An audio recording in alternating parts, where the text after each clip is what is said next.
नमस्कार, आप देख रहे हैं आज तक और मैं हूं आपके साथ निशांत चतुर्वेदी। मेरा गांव मेरा देश, बात तो सही। प्रधानमंत्री नरेंद्र मोदी वाराणसी के जिस गांव को गोद लेने वाले हैं वहां कोई बुनियादी सुविधा नहीं है, ये पहले ही आपको बता दें। लेकिन ककरिया गांव के लोगों को उम्मीद कि मोदी उनके गांव का कायाकल्प कर सकते हैं, जैसा उन्होंने अपने पुश्तैनी गांव वडनगर को चमकाकर दिखा दिया। हर सांसद 5 साल के कार्यकाल में कम से कम 5 आदर्श गांव अपने इलाके में बनाए।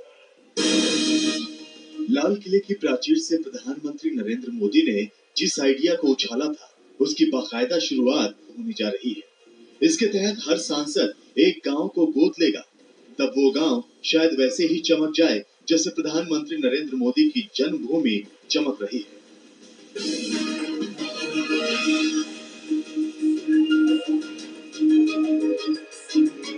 यहाँ नरेंद्र बहुत अच्छा बहुत विकास हुआ। जब पहले यहाँ कुछ भी नहीं था, कुछ दवाखाना भी नहीं था, तो नरेंद्र के राज में पॉलिटेक्निक कॉलेज आई, बीएड कॉलेज आई, आर्टिकल कॉलेज आई।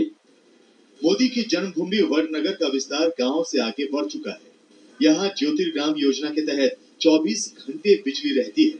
सोलर एनर्जी से सड़कों पर रोशनी की जाती है। साफ पानी का पूरा इंतजाम है। सामान्य से लेकर तकनीकी पढ़ाई के लिए कॉलेज बनाए गए हैं। सड़कें पक्की और साफ सुथरी हैं। यहाँ के ऐतिहासिक शर्मिष्ठा तालाब को चमकाकर बेहद खूबसूरत बना दिया गया है। 13 साल के मोदी राज में वडनगर का कायाकल्प हो गया, लेकिन लोग कुछ और भी मांग रहे हैं। देश में सफाई अच्छी होनी चाहिए, कामकाज अच्छा होना चाहिए, सबको नौकरी भी ज्यादा मिलनी चाहिए, पढ़ने का सबको साधन मिलना चाहिए और गरीब जो बच्चे हैं जो पढ़ नहीं सकते उनको स्कूलों की व्यवस्था होनी चाहिए। अपने गांव में विकास का रियलिटी टेस्ट तो प्रधानमंत्री पास कर गए। अब बतौर सांसद उनके सामने वाराणसी में एक गांव को चमकाने की चुनौती है। मोदी ने वाराणसी के रोहनिया विधानसभा क्षेत्र में ककरहिया गांव को गोद लिया है, लेकिन वडनगर की तुलना में ककहरिया को विकास का ककहरा अभी सीखना है। इस गांव में हाई स्कूल से आगे पढ़ाई के लिए स्कूल कॉलेज नहीं है। बीमार पड़ने पर इलाज के लिए प्राथमिक अस्पताल तक नहीं है। सबसे पुराने शहर से सटे होने के बावजूद गांव में पक्की सड़क नहीं है। बिजली दूसरे गांवों की तरह यहाँ के लोगों से भी लुका छुपी का खेल खेलती है। साफ पानी इनके लिए दूर की कौड़ी है। पहलवानों के गांव के रूप में मशहूर ककहरिया के लोगों को उम्मीद है कि मोदी की पहल उनकी सारी मुसीबतों का हल निकाल देगी। गांव में कोई चीज ऐसी उपलब्ध नहीं है जो कि हम लोग गांव में ही प्राप्त कर लें। उम्मीदें हैं कि मोदी जी जब इस गांव को जो है कि अगर गोद ले रहे हैं तो हम लोगों को माने पूरी उम्मीद है कि मोदी जी इसको जो है कि अपना मतलब हम लोगों के सपनों को साकार करेंगे। पीएम बनने के बाद नरेंद्र मोदी पहली बार 14 अक्टूबर को वाराणसी जा रहे हैं। इससे पहले भी करीब 3000 लोगों के ककहरिया गांव पर बाबुओं की नजरें इनायत तो अभी से हो गई है। सरकारी गाड़ियां घूमने लगी हैं और गंदगी में डूबे गांव की सफाई शुरू हो गई है। वडनगर में गोपी घांगर के साथ नीतीश पांडे, वाराणसी आज तक। जरा सोचे वो दिन जब इस देश का नागरिक कहेगा कि हम उस देश के वासी हैं जिस देश के गांव में प्रगति। प्रधानमंत्री मोदी का गांव तो चमक रहा है, लेकिन उनके मंत्रियों के गांव का हाल बेहाल है। ग्रामीण विकास मंत्री नितिन गडकरी हो या उनके जूनियर मंत्री उपेंद्र कुशवाहा या फिर गृह मंत्री राजनाथ सिंह, सबके गांव अपने मसीहा की तरफ हैं।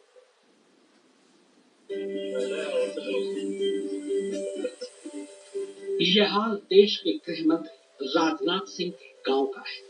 चंदौली जिला के इसी भगौरा गांव में राजनाथ सिंह का जन्म हुआ। यहीं पे शुरुआती पढ़ाई भी हुई, लेकिन गांव का हाल आज भी बुरा है। सड़कें टूटी हैं, बिजली के टूटे फूटे खंभे हैं, लेकिन बिजली नहीं है। स्कूल के नाम पर मिडिल स्कूल है, न अस्पताल है, न बैंक। खुले में शौचालय यहाँ के लोगों की नियत बन चुकी है। बुनियादी जरूरतें नहीं है, इंटरनेट लीजिए, सिंचाई की व्यवस्था नहीं है, सड़कें जो पुरानी बनी है वो भी मरम्मत नहीं हो रही है और लड़कों को जॉब संबंधित काफी लड़के बेरोजगारी पड़े हमारे यहाँ। इस गांव की पगडंडियों पर चलते हुए राजनाथ राजनीति के राजमार्ग पर पहुंच गए। विधायक, मंत्री, यूपी के मुख्यमंत्री, सांसद से लेकर देश के गृह मंत्री तक। गांव वालों को अपने इस लाल पर बड़ा गुमान है, लेकिन अफसोस ये है कि उनकी जिंदगी धूल धूसरित है। अब भरोसा जगा है कि जहां नक्सलियों की बंदूकें गरजती थी, वहां आदर्श गांव का सपना पूरा होगा। यह तो हमारे गृह मंत्री के गांव का एक कलंक है। यहाँ नाली की समस्या है, पानी निकासी का कोई समाधान नहीं है, शिक्षा की व्यवस्था जर्जर है। अब तक यहाँ की लड़कियां पढ़ने के लिए, यहाँ की लड़कियां अगर उच्च शिक्षा प्राप्त करना चाहे तो अपना दिल्ली लखनऊ नहीं जा सकती हैं। बगल के गाजीपुर जिले में लघु उद्योग मंत्री कलराज मिश्र का भी गांव है। मलिकपुर गांव का हाल देखकर यकीन नहीं होता कि ये किसी केंद्रीय मंत्री का गांव है। बीते लगभग 15 वर्षों से जब तक और गवर्नमेंट रही, सुविधाओं का अकाल हो गया। ये रोडों का जो है जाल बिछा हुआ था, आज भी वो सड़कें उसी तरह टूटी फूटी हुई, जबकि कलराज जी बनवाए तब की उसी तरह से पड़ी हुई है। जिस नितिन गडकरी के बारे में कहा जाता है कि लोक निर्माण मंत्री रहते हुए महाराष्ट्र की तस्वीर चमका दी, नागपुर में उनका गांव धापेवाड़ा तक विकास की चमक नहीं पहुंची।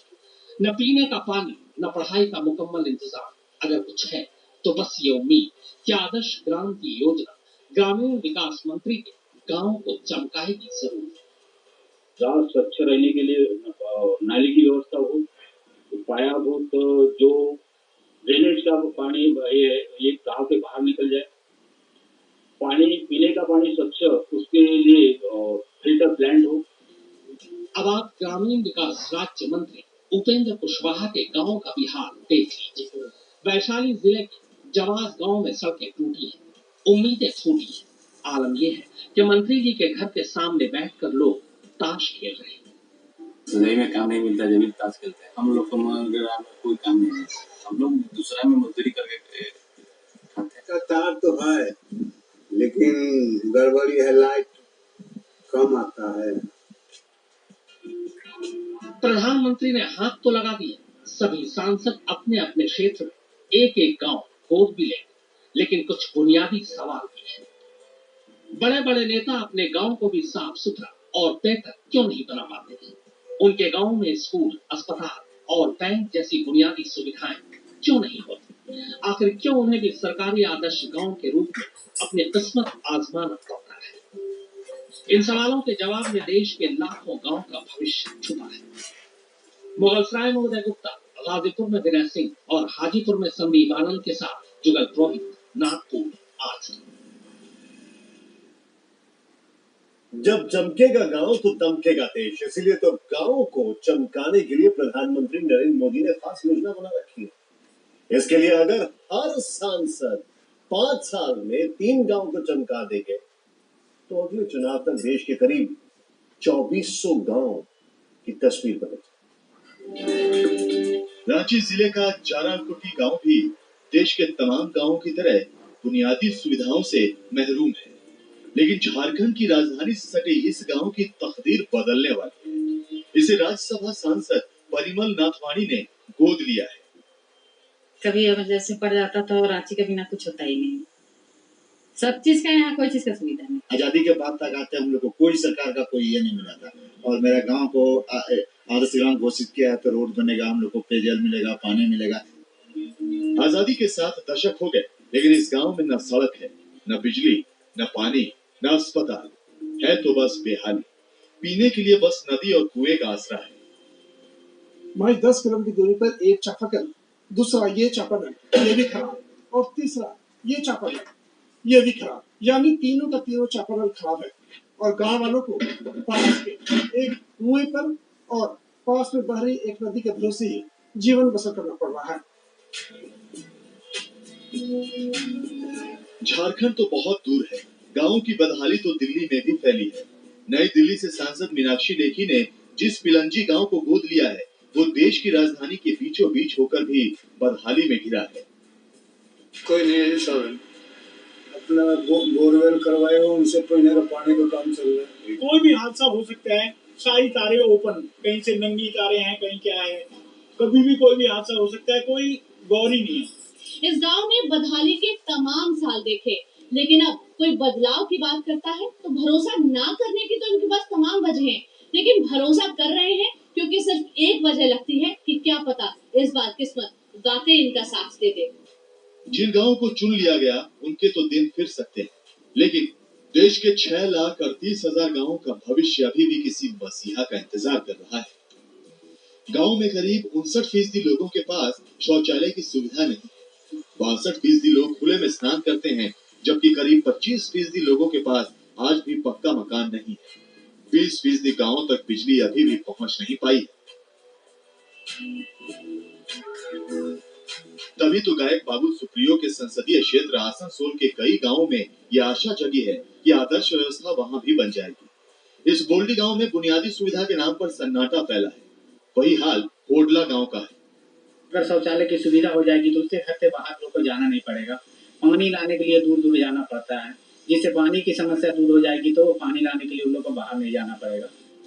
फिलहाल अनार कम है, बीमार तो पूरी गंवई व्यवस्था ही है। ऐसे में देश के हर गांव का अंधेरा दूर करने के लिए विकास का सूरज पहुंचे, इसमें वक्त लगेगा। दिल्ली में प्रमिला दीक्षित और आसनसोल में अनिल गिरी के साथ धर्मवीर सिन्हा, रांची आज तक। वक्त हो गया छोटे से ब्रेक का, कहीं मत जाइए, देखते रहिए आज तक।